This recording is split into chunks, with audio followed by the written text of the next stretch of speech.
এই ছবিটা যেন আমার মায়ের চোখ, কিংবা সেই স্বপ্নেরও।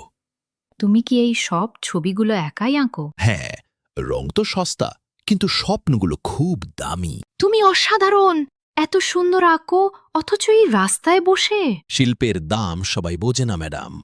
এভাবে তারা ধীরে ধীরে খুব ঘনিষ্ঠ হয়ে ওঠে ও তারা একে অপরের প্রেমে পড়ে যায়।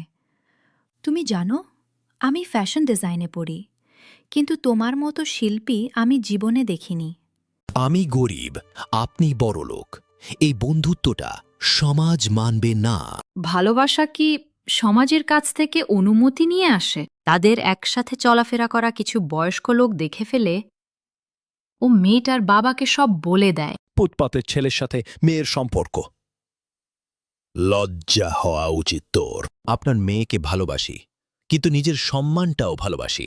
এরপর ৬ মাস কেটে গেছে। আজকে প্রদর্শনী, শিল্পী তপনের ছায়া সিরিজ।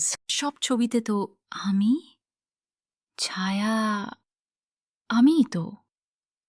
এই ছবিটা শুরু থেকে ছিল শুধু তোমার জন্য। তুমি এখনো আমাকে ভালোবাসো। ভালোবাসি, ঠিক ওই ছবির মতোই, চুপচাপ কিন্তু গভীরভাবে। প্রেম কখনো পথ চেনে না, চেনে শুধু অনুভবের ভাষা। তপন আর নয়নার ভালোবাসা তাই ছায়ার মতো, নীরব অথচ চিরন্তন।